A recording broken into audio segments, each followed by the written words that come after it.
Jemaat yang dikasihi Tuhan, kita bersyukur sampai pada saat ini Tuhan masih memberkati kehidupan kita. Saat ini kita akan mempersiapkan hati pikiran kita untuk beribadah di hadapan Tuhan di dalam jam persekutuan doa kita. Mari kita luangkan waktu sejenak bersaat teduh sebelum kita memulai ibadah kita.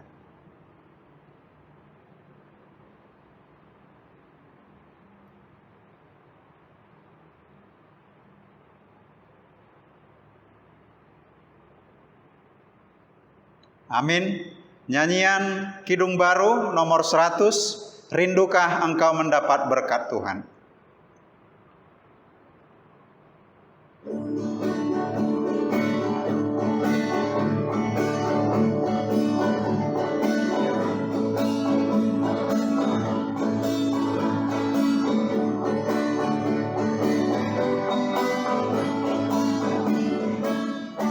Rindukah engkau mendapat berkat Tuhan yang penuh di seluruh hidupmu?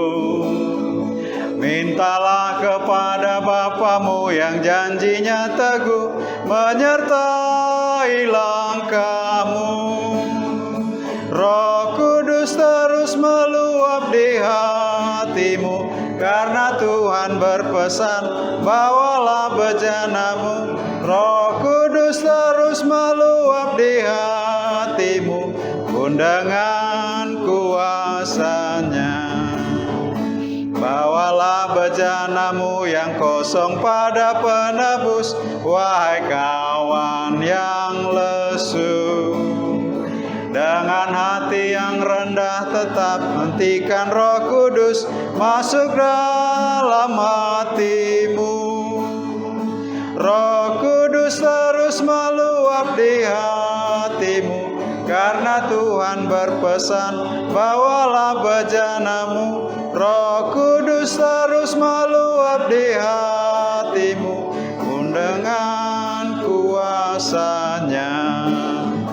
Oh, anugerah ilahi pun mengalirlah terus, tak berubah kasih-Nya.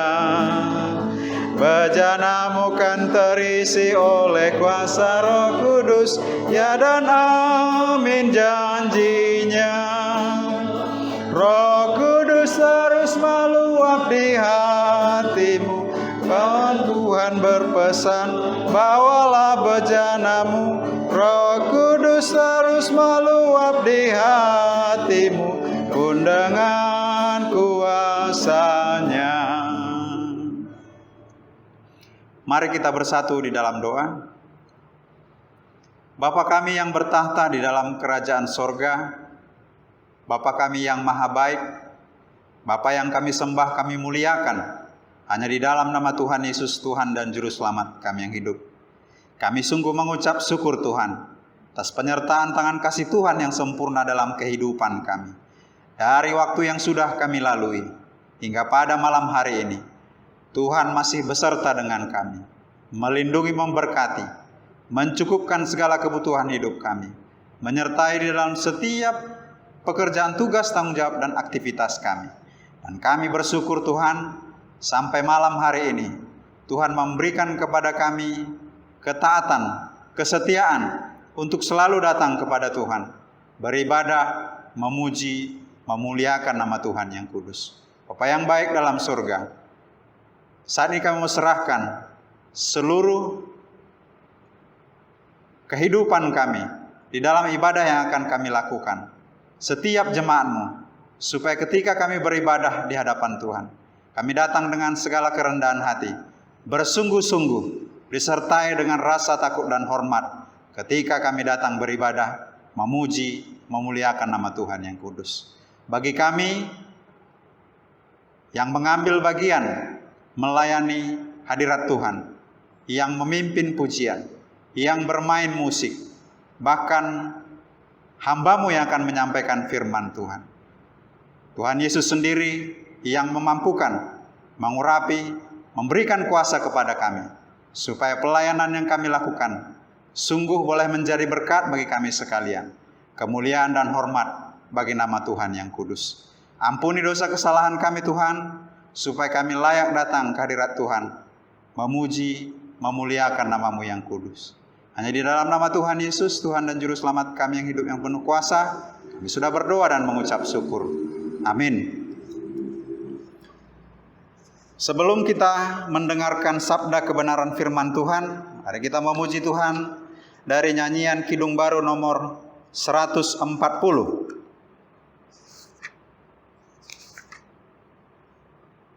Bila ku berdoa.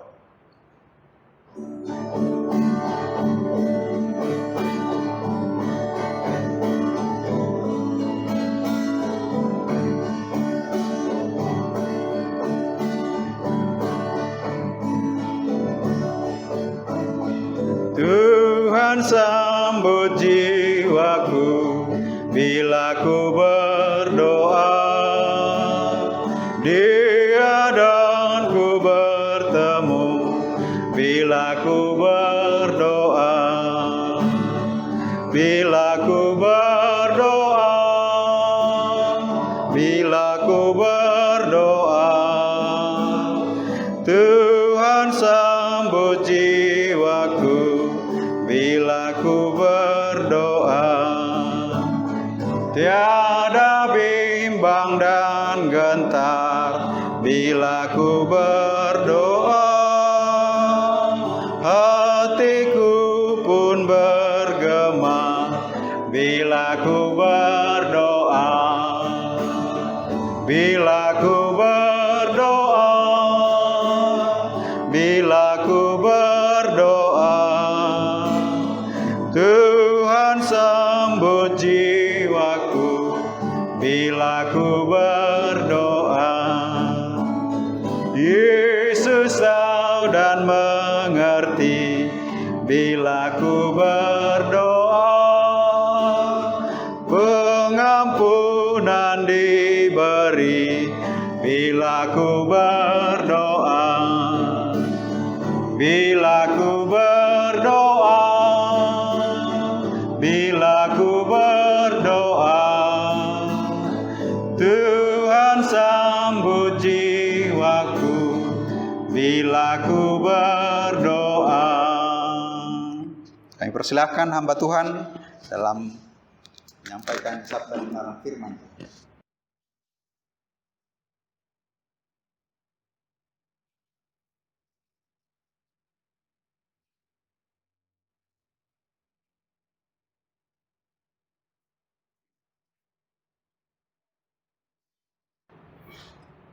Nah, saudara-saudara yang terkasih dalam Tuhan, mari kita membuka Alkitab kita dari Matius pasalnya yang ke-24. Matius pasal 24. Kita akan membaca ayat 15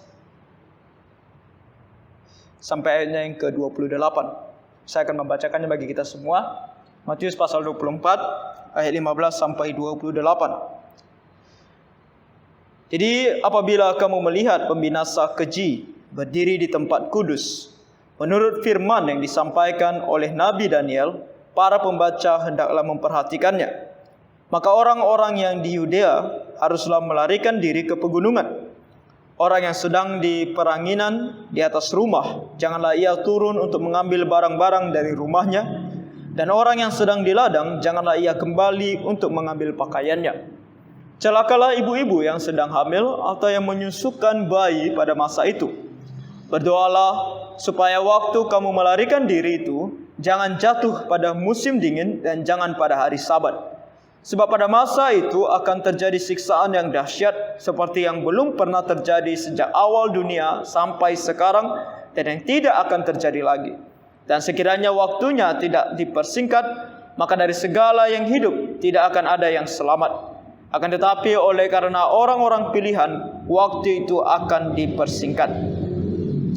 Pada waktu itu jika orang berkata kepada kamu, lihat, Mesias ada di sini, atau Mesias ada di sana, jangan kamu percaya, sebab Mesias-Mesias palsu dan nabi-nabi palsu akan muncul, dan mereka akan mengadakan tanda-tanda yang dahsyat dan mujizat-mujizat, sehingga sekiranya mungkin mereka menyesatkan orang-orang pilihan juga. Camkanlah, aku sudah mengatakannya terlebih dahulu kepadamu.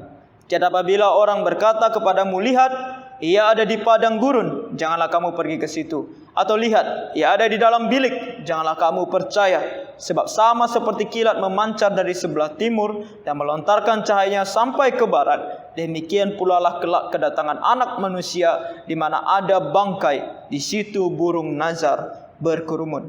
Amin. Untuk pembacaan firman Tuhan ini, mari kita berdoa sebelum kita merenungkannya.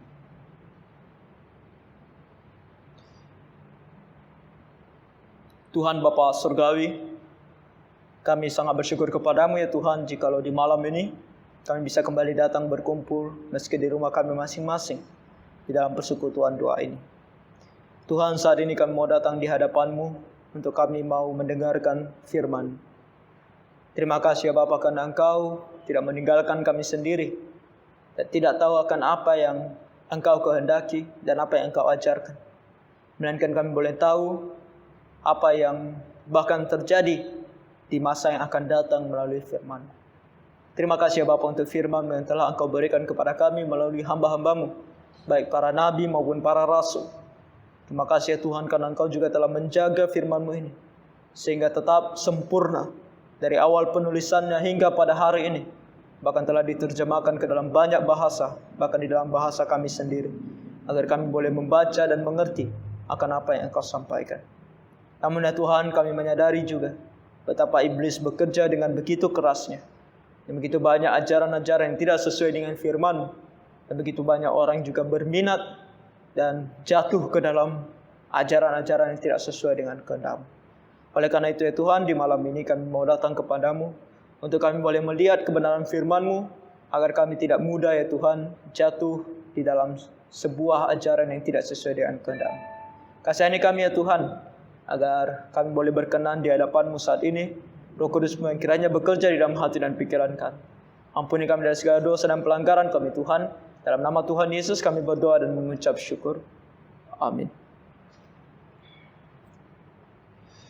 Nah, firman Tuhan yang akan kita renungkan hari ini, tadi kita baca dari Matius pasal 24 ayat 15 sampai 28. Tapi kita akan fokus kepada ayatnya yang ke-23, 24, kemudian 23, 24, 25, 26 sampai 27. Nah, mengapa ayat-ayat ini saya mau bawa di malam hari ini? Sebab minggu-minggu yang lalu kita belajar dan kita mendengarkan firman Tuhan, terkhusus dalam ibadah kita tentang Tuhan Yesus ketika dia naik ke sorga, dia berjanji akan datang kembali. Kita baca itu dalam Kisah Para Rasul pasal pertama, ketika para murid bertanya kepada dia, akankah ini waktunya engkau memulihkan kerajaan bagi Israel? Nah, Tuhan berkata itu adalah hal yang akan terjadi ketika dia datang kedua kali. Nah, Tuhan juga berkata di sana bahwa waktunya bukan untuk kita untuk ketahui kapan waktunya. Tidak ada orang yang tahu kapan waktunya, bahkan Tuhan Yesus sendiri di dalam fungsinya sebagai anak, dia tidak bisa memberitahukan kepada kita dan mengatakan itu adalah urusan Bapa untuk mengatur waktunya. Jadi bagi kita manusia, kita tidak perlu tahu kapan waktunya. Tetapi oleh karena waktunya tidak diberitahukan kepada kita, maka iblis menggunakan momen ini atau kesempatan ini di mana Tuhan Yesus belum datang kembali untuk menyesatkan banyak orang dengan cara mengirimkan begitu banyak Yesus atau Kristus palsu atau Mesias palsu. Nah, saudara-saudara, kita perlu tahu hal ini. Kenapa? Karena pada masa kita ini, pada generasi kita ini, tidak juga dikatakan bahwa Kristus atau Yesus palsu semakin berkurang. Kalau kita membaca sejarah, kita akan tahu begitu banyak sebelum generasi kita ini, orang-orang yang menyatakan dirinya sebagai Yesus, sebagai Kristus, sebagai Mesias. Dan mereka mengatakan mereka adalah Yesus atau Kristus yang datang kedua kalinya. Dan banyak orang tertipu oleh mereka, yang pada akhirnya mereka menyadari bahwa orang-orang ini menipu mereka dengan mengatakan diri mereka Yesus, dan kemudian mereka mengambil harta orang-orang ini. Itu terjadi dalam sejarah. Kita tinggal buka Google, tinggal ketik di sana Kristus palsu, Yesus palsu dalam sejarah, ada di sana semua. Ada yang menipu, ada yang bahkan mengambil harta orang lain. Karena dia berkata ini adalah waktunya memulihkan kerajaan bagi Israel. Jualah semua hartamu karena semua itu tidak perlu dan berikan kepadaku. Maka dia membangun istananya sendiri dan menjadi kaya raya. Kita bisa melihat itu di internet, begitu banyak. Nah, hari-hari ini saya sedang membaca dan menulis sebuah artikel tentang sebuah gerakan yang disebut sebagai Gereja Tuhan yang Maha Kuasa.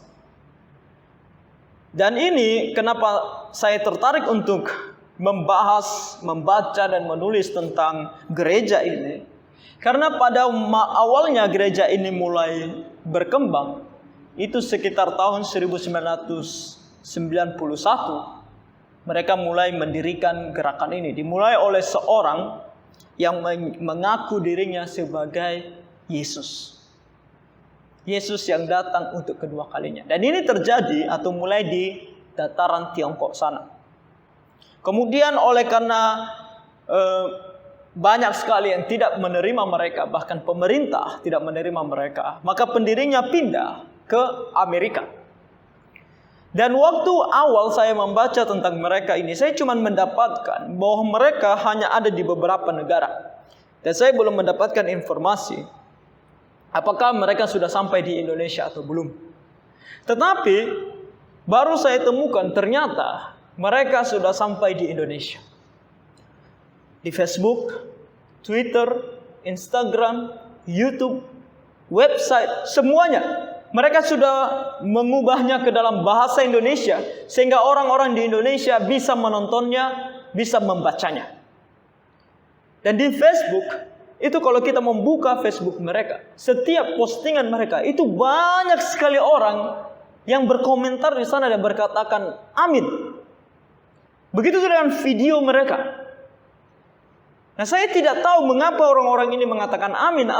Apakah karena mereka pengikut dari ajaran ini, atau mereka adalah orang-orang Kristen yang tertipu oleh pengajaran ini.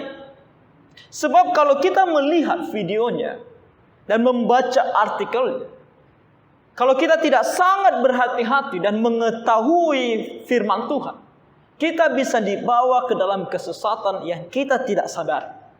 Sebab mereka akan mengutip Alkitab. Bahkan ayat yang kita baca tadi di ayat 27. Sebab sama seperti kilat memancar dari sebelah timur dan melontarkan cahayanya sampai ke barat, demikian pula lah kelak kedatangan anak manusia. Ini mereka pakai untuk memberikan pendapat mereka atau mendukung kepercayaan mereka bahwa sebenarnya Tuhan Yesus itu tidak datang untuk dilihat oleh semua orang, tetapi dia datang secara diam-diam. Tapi kalau kita sebenarnya membaca ayat ini dengan sangat teliti dan melihatnya sesuai dengan konteksnya, kita tahu bahwa ayat ini berbicara bukan kedatangan diam-diam, tetapi ini kedatangan terang-terangan sampai orang dari segala penjuru bumi bisa melihat dia. Nah, malam hari ini dalam persekutuan doa saya membawa ini supaya kita berdoa agar Tuhan menolong kita, dan kita harus sangat waspada terhadap ajaran-ajaran yang seperti ini. Nah, kita berdoa untuk anak-anak kita, apalagi sekarang internet. Kita masa di mana kita membuka internet begitu gampang, dan dalam satu hari kita lebih banyak membuka sosial media daripada Alkitab kita sendiri. Dan kita melihat ajaran-ajaran ini ada di sosial media. Dan mereka begitu gencarnya di dalam mempromosikan ajaran-ajaran ini. Kita tahu, saya ada membuat sebuah renungan yang saya posting di Facebook. Dan nama halaman Facebook saya adalah Belajar Alkitab. Awalnya saya buat Belajar Alkitab, baru saya ganti dengan Belajar Alkitab Bersama. Saya ganti lagi dengan Belajar Alkitab Senantiasa. Kenapa? Karena ada orang-orang juga yang memakai nama Belajar Alkitab. Jadi saya tidak mau sama dengan mereka. Tapi ternyata Gereja Tuhan yang Maha Kuasa ini juga membuat satu halaman yang judulnya atau namanya Belajar Alkitab. Ketika saya melihat itu, wah, saya bilang, orang membuka ini dan berpikir ini tentang Alkitab. Tetapi yang mereka ajarkan tidak sesuai dengan Alkitab. Apa sebenarnya yang mereka ajarkan? Intinya adalah ada seseorang yang mereka percaya dia adalah Yesus pada masa ini. Yaitu kedatangan Tuhan Yesus yang kedua kali adalah melalui dia. Dan dia adalah seorang perempuan. Dia adalah seorang perempuan dan mengaku dirinya sebagai Yesus yang datang pada masa ini. Mereka percaya 3 masa di dalam dunia, yaitu pertama masa perjanjian lama, yaitu hukum Taurat, dan kemudian masa perjanjian baru, yaitu masa kasih karunia di mana Tuhan Yesus menyelamatkan manusia dari dosa. Dan sekarang adalah masa akhir zaman yang mereka katakan adalah masa penghakiman, di mana dia ini datang untuk menghakimi. Menghakimi dengan cara apa? Menghakimi dengan memberitahukan kepada kita bagaimana caranya supaya kita tidak dihakimi. Itu tujuannya dia datang kembali. Jadi maksud dia adalah keselamatan di dalam Tuhan Yesus belum cukup. Harus melalui dia dulu, mengikuti pengajaran dia dulu, baru kamu selamat. Dia tetap menggunakan Alkitab, dan dia menggunakan tulisan-tulisannya sendiri, pengajaran-pengajarannya sendiri. Dan di sini kita melihat bahwa Tuhan Yesus belum memperingatkan kita. Di ayatnya yang ke-23 tadi dikatakan, pada waktu itu jika orang berkata kepadamu, lihat Mesias ada di sini atau Mesias ada di sana, jangan kamu percaya. Tuhan Yesus jelas mengatakan jangan kamu percaya. Kalau ada yang mengatakan Mesias ada di sini atau Mesias ada di sana, kamu tidak perlu percaya. Kenapa kamu tidak perlu percaya? Nah, di dalam Alkitab dituliskan kepada kita 2 fase di mana Tuhan Yesus akan datang pada kedatangan yang kedua kali. Yang pertama, dia akan datang di awan. Kita lihat itu di dalam 1 Tesalonika. Saya akan membacakannya bagi kita. 1 Tesalonika pasalnya yang keempat, yaitu mengenai kedatangan Tuhan Yesus.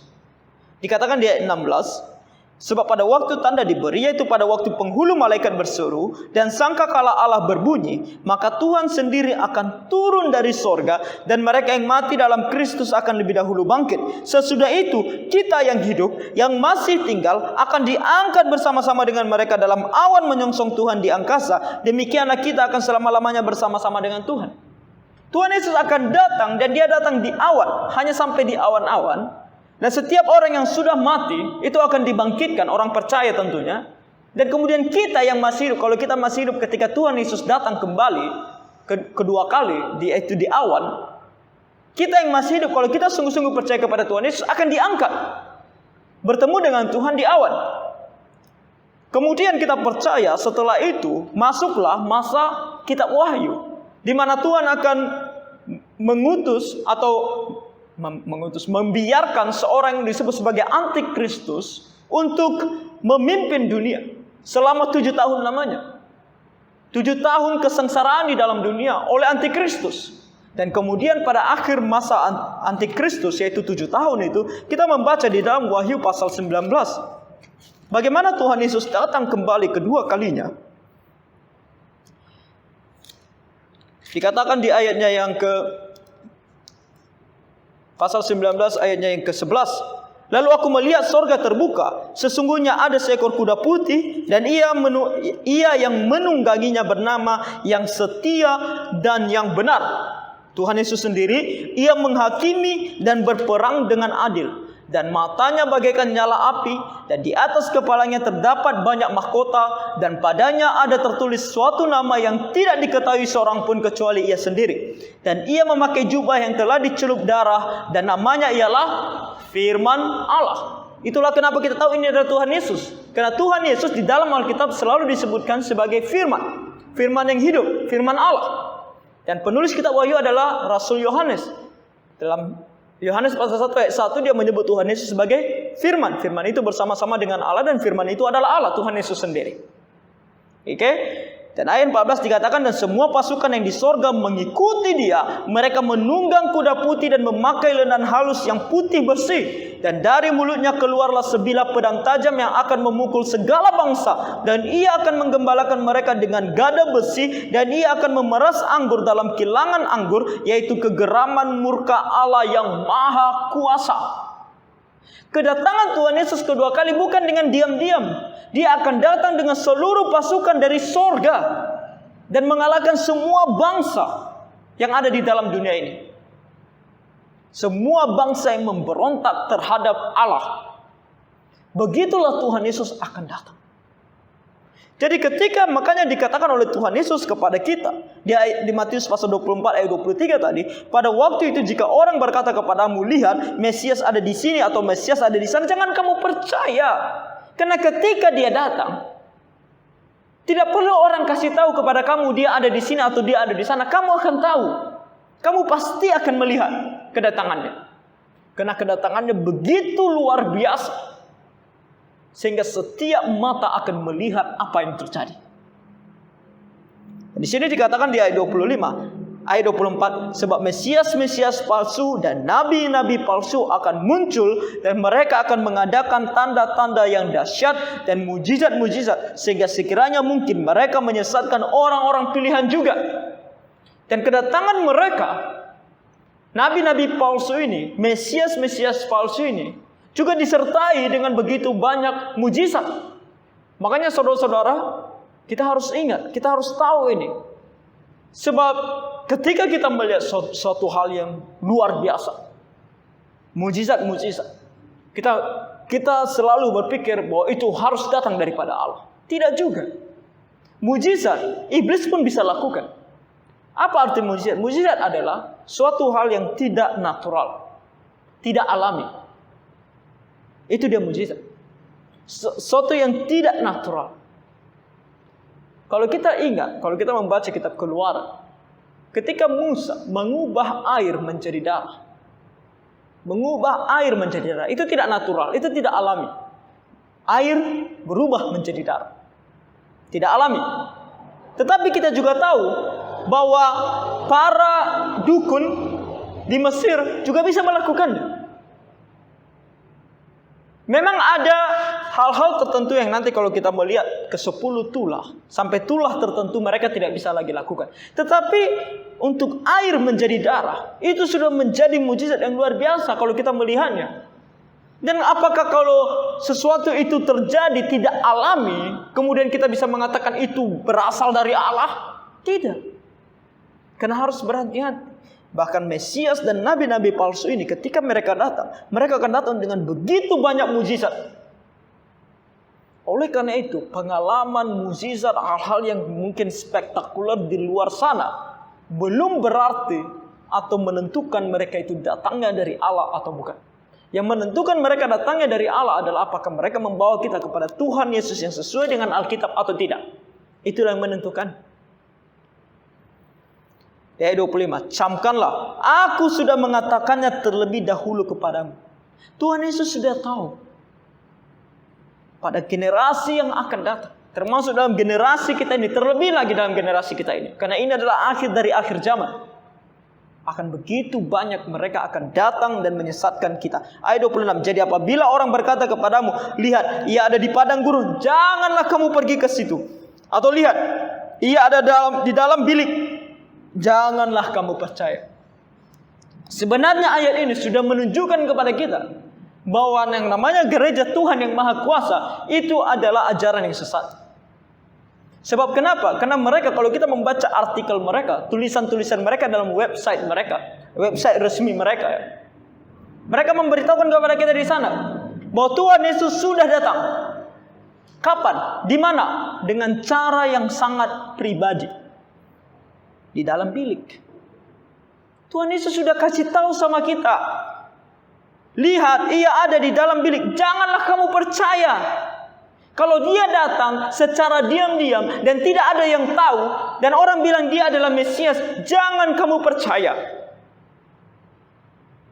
Karena kontrasnya, ketika Tuhan Yesus datang, dia katakan di ayat 27, sebab sama seperti kilat memancar di sebelah timur dan melontarkan cahayanya sampai ke barat. Nah, kilat datang bagaimana? Pelan-pelan. Nah, itu yang harus kita lihat. Karena ayat ini tadi saya katakan dipakai oleh mereka untuk mengatakan kepada kita bahwa dia datang secara pribadi, secara diam-diam, dan akan mengembangkan ajarannya sampai ke ujung bumi. Kalau dikatakan datang diam-diam dan kemudian mengembangkan ajarannya sampai ke ujung bumi, terjadi secara tiba-tiba atau perlahan-lahan? Perlahan-lahan kan? Tetapi ketika Tuhan Yesus datang, itu kejadiannya begitu tiba-tiba seperti kilat. Ketika kita melihat kilat, kita tidak melihat sebuah goresan yang terjadi pelan-pelan di langit. Tidak. Kita melihat begitu cepat. Bahkan dalam sekejap, lebih cepat dari kedipan mata kita. Begitulah kecepatannya. Begitulah datangnya Tuhan Yesus secara tiba-tiba dan tidak ada yang tahu dan semua orang melihatnya. Dan cahayanya dari timur. Seperti kilat memancar dari sebelah timur. Nah, kata sebelah timur mereka gunakan untuk mengatakan sebelah timur Tiongkok. Sebelah timur bukan Tiongkok. Sebelah timur adalah Israel. Sebab Tuhan Yesus berkata melalui malaikatnya, ketika para murid sedang melihat dia naik ke surga, Tuhan Yesus berkata apa? Bagaimana engkau melihat dia begitu, dia akan turun. Di tempat yang sama. Ketika dia naik ke surga, disitulah dia akan turun. Karena kalau kita membaca kitab Daniel dan kitab Wahyu, kita akan tahu dia akan menjejaki kakinya kembali di sana. Dan dia akan memerintah di sana selama 1000 tahun. Jadi saudara, jangan tertipu. Jangan disesatkan oleh ajaran-ajaran seperti ini. Baca kitab suci, baca Alkitab kita. Jangan baca dulu artikel mereka. Saya membicarakan ini nanti. Saudara-saudara pergi ke Facebook, pergi ke website mereka. Hati-hati. Saya katakan hati-hati.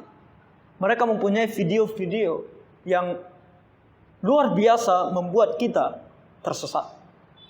Kalau kita tidak membaca Alkitab kita dulu, kalau kita tidak mengerti dulu firman Tuhan ini, kita bisa dibawa oleh mereka. Karena begitu banyak yang sudah dibawa oleh mereka. Kalau kita melihat Facebook mereka, yang mengikutinya puluhan ribu orang, termasuk saya ikuti. Karena saya mau tahu, saya mau belajar. Saya mau tahu ajaran mereka seperti apa. Dan saya mau mengkritik ajaran mereka. Jadi saudara-saudara harus berhati-hati. Sebelah timur dan melontarkan cahayanya sampai ke barat. Dari timur sampai ke barat. Dan melontarkan cahaya, bagaimana kilat melontarkan cahayanya? Pelan-pelan tidak, secara cepat. Semua orang akan tahu sekejap mata. Demikian pula lah kelak kedatangan anak manusia. Saudara-saudara, ini adalah ayat firman Tuhan yang sudah jelas mengatakan kepada kita bahwa semua orang yang pernah mengatakan dia adalah Yesus, tetapi hanya satu bagian atau sekelompok orang yang tahu ketika dia datang pertama kali, itu semuanya adalah Yesus, Mesias, Kristus palsu.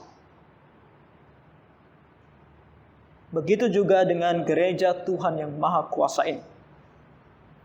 Kita harus sangat berhati-hati. Dan kita harus sangat berdoa kepada Tuhan. Memohon pertolongannya. Agar kita, anak-anak kita, orang-orang yang kita kasih tidak tersesat di dalam ajaran yang sesat ini. Oleh karena itu, apa yang menjadi pelajaran bagi kita? Pertama, tentu waspada. Begitu banyak ajaran yang tidak sesuai dengan firman Tuhan di luar sana. Dan itu akan membawa kita ke dalam penghukuman yang luar biasa. Sebab kalau kita percaya dia adalah Yesus, maka kita sedang menolak Yesus di dalam Alkitab yang menyelamatkan kita dari dosa. Dan kalau kita menolak Tuhan Yesus yang ada dalam Alkitab sebagai Tuhan dan Juru Selamat pribadi kita, maka kita sudah berada di bawah penghukuman. Dan ketika kita mati, kita akan masuk neraka. Itu yang akan terjadi. Konsekuensinya terlalu besar. Oleh karena itu kita harus sangat waspada. Berjaga-jaga. Hal yang kedua yang harus kita lakukan adalah belajar firman Tuhan. Karena tanpa firman Tuhan, kita tidak tahu mana yang benar, mana yang salah. Kalau kita tidak mempelajari Alkitab kita ini, kita akan mudah diombang-ambingkan oleh pengajaran-pengajaran di luar sana. Saya tidak sedang mengatakan mereka sesat dan saya lebih benar. Alkitab yang benar. Jadi apapun yang dikatakan oleh orang lain di sana, kalau tidak sesuai dengan Alkitab, maka itu semua adalah sesat. Tapi bagaimana kita tahu itu sesuai dengan Alkitab atau tidak kalau kita tidak membaca Alkitab kita? Kalau kita tidak mempelajari Alkitab kita? Tuhan sudah memberikan kepada kita Alkitab ini, 66 kitab ini. Mari kita pelajari. Mari kita renungkan, mari kita hafalkan. Begitu juga dengan anak-anak kita. Kita ajari mereka firman Tuhan. Karena mereka di luar sana lebih banyak atau lebih panjang waktunya mereka di luar sana daripada bersama dengan kita. Begitu banyak ajaran di luar sana yang tidak sesuai dengan firman Tuhan. Baik itu di lingkungan mereka bermain, baik di sekolah, di sosial media, di internet. Begitu banyak ajaran yang tidak sesuai dengan firman Tuhan.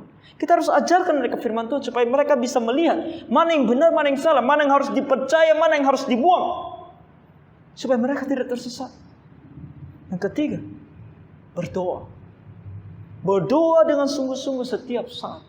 Meminta pertolongan Tuhan. Karena tanpa pertolongan Tuhan, kita tidak bisa mengerti firman Tuhan. Tanpa pertolongan Tuhan, kita tidak mendapatkan kebijaksanaan untuk memutuskan mana yang benar, mana yang salah. Hikmat datangnya daripada Tuhan. Oleh karena itu kita harus berdoa kepada Tuhan untuk meminta, memohon agar Dia menolong kita. Itulah kenapa di malam hari ini saya membawa ini supaya kita semuanya berdoa. Agar Tuhan kiranya bermurah hati. Agar di dalam penantian kita akan kedatangan Tuhan Yesus yang kedua kali, kita tidak tersesat. Sehingga ketika Dia betul-betul datang, kita tidak ditolak olehnya, tetapi disambut olehnya untuk hidup bersama-sama dengan Dia di sorga selama-lamanya. Jadi kiranya Tuhan menolong kita semua. Mari kita berdoa. Tuhan Bapa Surgawi, kami bersyukur kepadamu sekali lagi Tuhan untuk firman yang Tuhan telah berikan kepada kami. Sehingga kami bisa tahu ya Tuhan mana yang benar dan mana yang salah. Oleh karena itu ya Tuhan, tumbuhkanlah dalam hati dan pikiran kami keinginan yang sangat besar untuk terus mempelajari firman, untuk terus mengingat akan firman, agar di masa-masa pencobaan, bahkan ketika iblis menggunakan alatnya yang begitu bisa membuat kami tertipu, kami bisa mengingat firman-Mu dan kami bisa tidak tertipu dan tersesat. Kasihan dan tolong kami ya Tuhan. Kami berdoa ya Bapa supaya Engkau menjauhkan setiap anak-anak-Mu, jemaat-Mu dari ajaran-ajaran yang sesat seperti gereja Tuhan yang Maha Kuasa ini. Tuhan bermurah hatilah supaya ajaran mereka tidak merasuki hati dan pikiran kami. Kami boleh berdiri teguh di dalam kebenaran yang sesuai dengan firman. Bapa Surgawi, berikan kami juga hati yang senantiasa mau berdoa kepadamu, meminta pertolongan-Mu ya Tuhan, agar Engkau menguatkan kami. Kasihan dan tolong kami ya Bapa, kami serahkan hidup kami ini ke dalam tangan-Mu. Ampuni kami dari segala dosa dan pelanggaran kami, dan sebentar kami akan berdoa di hadapan Tuhan. Engkau layakkanlah kami datang ke hadapan. Dalam nama Tuhan Yesus Kristus, kami berdoa dan mengucap syukur. Amin.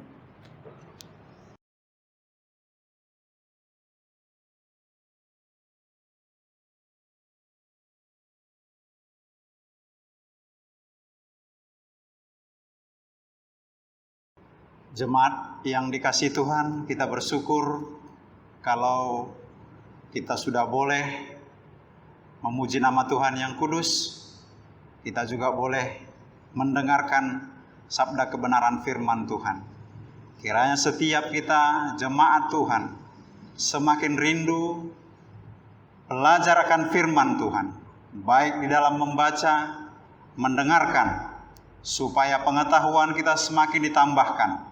Dan dengan situasi dunia yang ada saat ini, kita semakin teguh dan tidak gampang diombang-ambingkan oleh pengajaran-pengajaran yang tidak sesuai dengan firman Tuhan. Kiranya Tuhan menolong kita sekalian, umat yang dikasihinya. Saat ini kita akan mempersiapkan hati kita untuk berdoa di hadapan Tuhan, untuk setiap pergumulan pengharapan kita. Saya akan bacakan topik-topik doa yang akan kita doakan nantinya. Ketika saya memimpin di sini, jemaat Tuhan sekalian juga berdoa di dalam rumah kita masing-masing atau dimanapun kita berada, supaya Tuhan semakin berkenan atas setiap doa-doa kita, mendengar, menjawab seturut dengan kehendak-Nya. Saya akan bacakan, sampaikan beberapa topik doa yang akan kita doakan. Pertama sekali, mari kita berdoa untuk ucapan syukur kita di hadapan Tuhan atas penyertaan Tuhan yang begitu sempurna dalam kehidupan kita, mencukupkan segala hal yang kita butuhkan, kita perlukan. Tuhan melindungi, memberkati kehidupan kita, baik pribadi, keluarga, dan kita juga bersyukur Tuhan masih terus memberkati gerejanya untuk memfasilitasi ibadah walaupun dilakukan melalui online. Karena kita juga bersyukur atas hamba-hamba Tuhan yang sudah Tuhan tentukan untuk mempersiapkan media ibadah yang akan kita lakukan secara online di rumah. Lalu setelah topik doa ucapan syukur, kita berdoa untuk keberadaan kita sekalian jemaat Tuhan. Dalam banyak pergumulan, pengharapan, tantangan, kesulitan, kita menyerahkan seluruhnya ke hadapan Tuhan. Lalu kita berdoa untuk keadaan dunia saat ini. Pemerintah yang sudah memberikan satu kebebasan kembali dengan ketentuan-ketentuan yang harus diikuti di dalam protokol yang sudah dianjurkan pemerintah. Bahkan sudah ada beberapa gereja yang sudah beribadah di rumah Tuhan. Dan kita juga doakan gereja kita, biarlah dengan hikmat Tuhan, kita boleh lebih dahulu melihat situasi yang ada, supaya Tuhan juga memberikan hikmat kepada kita sebelum kita memulai ibadah yang akan dilakukan kembali di gereja. Setelah topik doa keadaan dunia saat ini, kita juga doakan bagaimana kita melihat pasien yang terjangkit semakin bertambah, bukan semakin berkurang. Kita juga melihat banyak orang secara khusus di negara kita ini sepertinya semakin tidak peduli dengan keadaan yang ada. Orang sudah mulai ramai-ramai berkerumun, bahkan juga melakukan aktivitas sepertinya tidak ada hal yang luar biasa terjadi di luar sana. Kiranya Tuhan dengan hikmat-Nya menolong kita untuk terus menaati ketentuan seperti yang pemerintah anjurkan di dalam protokol kesehatan yang harus kita ikuti. Lalu kita doakan seluruh sivitas yang mengambil bagian terdepan di dalam menangani kasus-kasus terjangkitnya virus corona ini, baik mereka yang bagian medis ataupun orang-orang yang membantu, mendukung. Kiranya Tuhan menolong, memberkati, melindungi, menjauhkan mereka dari segala hal yang tidak kita inginkan di dalam dunia ini. Lalu kita berdoa untuk setiap pasien yang terjangkit, supaya Tuhan juga menolong mereka beroleh kesembuhan. Dan di bagian akhir kita berdoa untuk bangsa dan negara kita. Di dalam banyak hal yang terjadi, pemerintah banyak mengeluarkan kebijakan, tapi banyak hal mungkin yang sulit kita terima. Biarlah Tuhan menolong, memimpin, memberkati bangsa dan negara kita di dalam memberikan kenyamanan kepada rakyat Indonesia secara khusus, supaya kita bisa tetap mengikuti apa yang menjadi anjuran ataupun hal-hal yang harus kita lakukan yang pemerintah sampaikan kepada masyarakat Indonesia secara khusus. Mari kita berdoa untuk setiap topik doa yang akan kita sampaikan di akhirnya nanti. Kita mohon pengampunan dosa supaya Tuhan berkenan atas setiap doa-doa kita. Topik doa yang sudah saya sampaikan untuk kita doakan bersama-sama. Mari kita berdoa. Tuhan Bapa di dalam surga, Bapa kami yang maha baik, kami sungguh mengucap syukur Tuhan, karena pertolongan Tuhan sempurna di dalam kehidupan kami. Sampai saat ini Tuhan masih menyertai, memberkati, melindungi kami, mencukupkan segala berkat kebutuhan hidup kami, melimpahi kami dengan kesehatan, bahkan kami boleh hidup setiap hari dengan napas hidup yang selalu baru yang daripada Tuhan. Terima kasih Bapa, kami juga bersyukur Tuhan memberkati setiap pribadi kami dalam melakukan aktivitas. Kami boleh jauh dari virus yang ada saat ini, kami boleh tetap sehat, kami boleh tetap kuat melakukan setiap aktivitas tugas tanggung jawab kami. Terima kasih Bapa, di dalam banyak hal satu ucapan syukur kami sembahkan kehadirat-Mu, karena Engkau bermurah hati di dalam kehidupan kami. Bapa yang baik dalam sorga, kami juga bersyukur Tuhan memberkati keluarga kami dengan segala berkat, sukacita dan damai sejahtera. Tuhan Bapa di dalam surga, kami juga bersyukur untuk gereja Tuhan. Walaupun saat ini gereja tidak banyak mampu melakukan aktivitas pelayanan, saya bersyukur Tuhan memberikan kepada kami sarana, media untuk kami boleh tetap beribadah, memuji, memuliakan nama Tuhan. Terima kasih Bapa untuk hamba-hamba-Mu yang boleh memperlengkapi semuanya ini dengan pertolongan dan kuasa Tuhan. Karena Tuhan menolong memberkati. Setiap bagian pelayanan yang sudah dikerjakan, Tuhan sendirilah yang memberikan pertolongan kekuatan. Sehingga setiap pelayanan dikerjakan, Tuhan semuanya itu boleh menjadi berkat bagi kami sekalian. Meneguhkan iman percaya kami. Menambahkan ketaatan kami kepada Tuhan. Bahkan juga di atasnya. Nama-Mu lah Tuhan yang ditinggikan, dipermuliakan. Tuhan Bapa di dalam surga, saat ini kami mau menyerahkan keberadaan kami, anak-anak Tuhan, dimanapun kami berada, secara khusus jemaat gereja-Mu. Bapa yang baik dalam surga, di dalam pergumulan akan kesehatan sakit penyakit, di dalam pergumulan akan mencari pekerjaan, kesulitan hidup, bahkan juga Tuhan pergumulan keluarga, dan banyak hal yang terjadi dalam kehidupan setiap pribadi dan keluarga kami. Semuanya kami serahkan ke dalam tangan pengasihan Tuhan.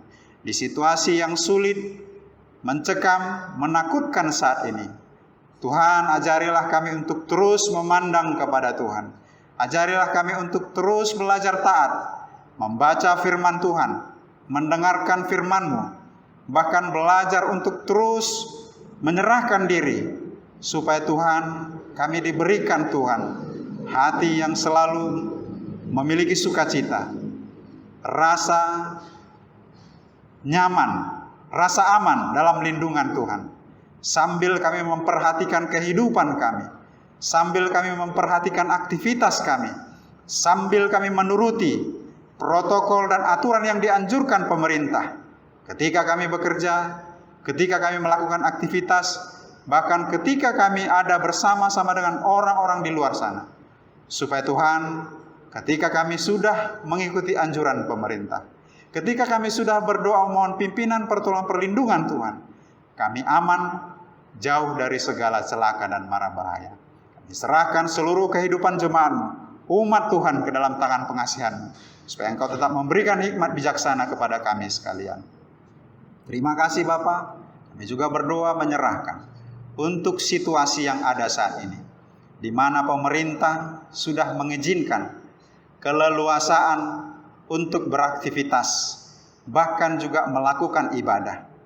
Tuhan Bapa di dalam surga, beberapa gereja sudah melakukan ibadah di dalam gereja masing-masing. Tuhan Bapa di dalam surga, saat ini Tuhan, dengan keleluasaan yang diberikan oleh pemerintah, gereja kami secara khusus, biarlah kami terlebih dahulu berserah diri, memohon pimpinan pertolongan kuasa kasih Tuhan. Bahkan juga kami menunggu akan keadaan terjadi benar-benar nyaman, aman dan kondusif sebelum kami memulai ibadah bersama-sama di rumah Tuhan. Bapa di dalam surga, kami juga menyerahkan untuk situasi ini, supaya Tuhan juga dengan hikmat-Mu, kami boleh melihat, memperhatikan dengan seksama, bahkan ketika juga kami nanti akan membuka rumah Tuhan untuk beribadah bersama-sama, kami tidak lupa untuk mempersiapkan segala sesuatunya seturut dengan apa yang dianjurkan pemerintah, dengan protokol kesehatan yang harus kami ikuti. Terima kasih Bapa, berikan hikmat, pertolongan, perlindungan, dan kemurahan-Mu bagi kami sekalian.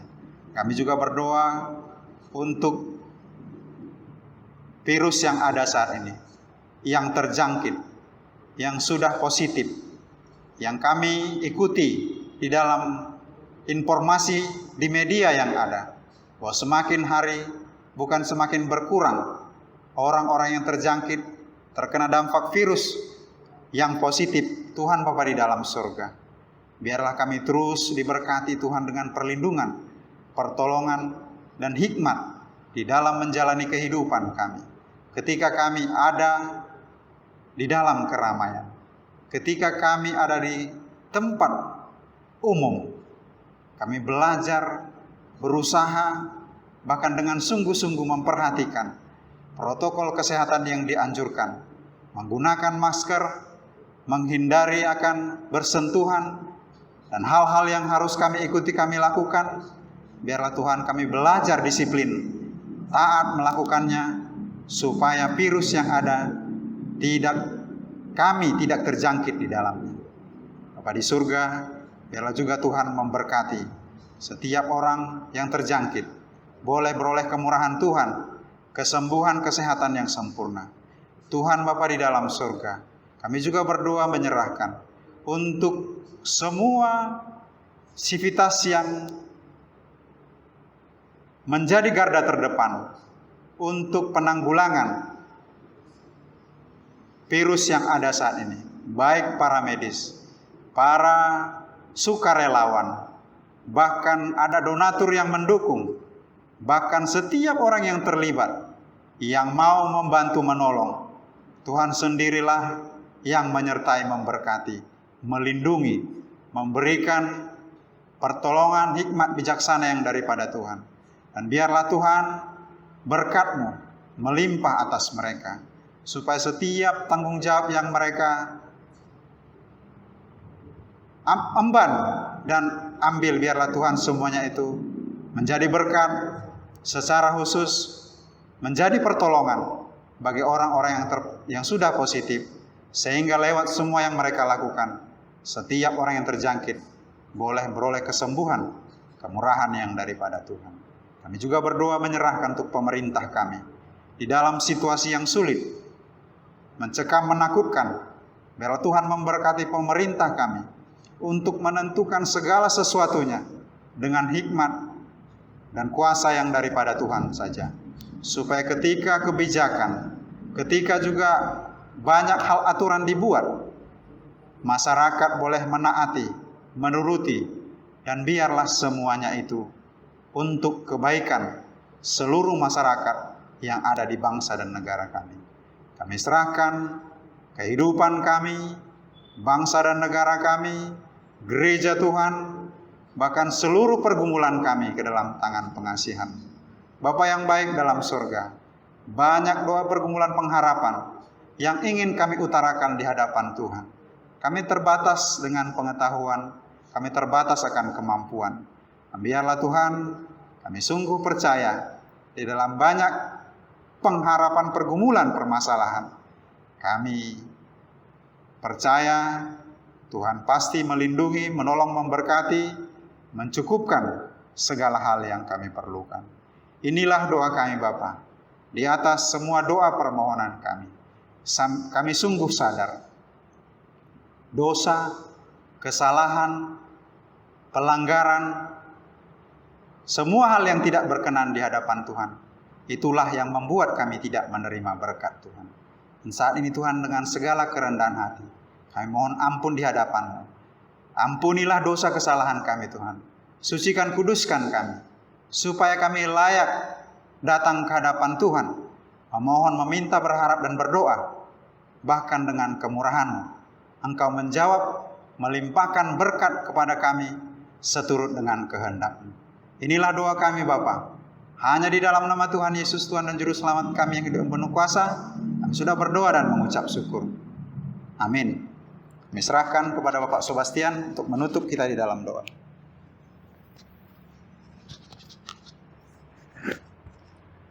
Mari kita berdoa.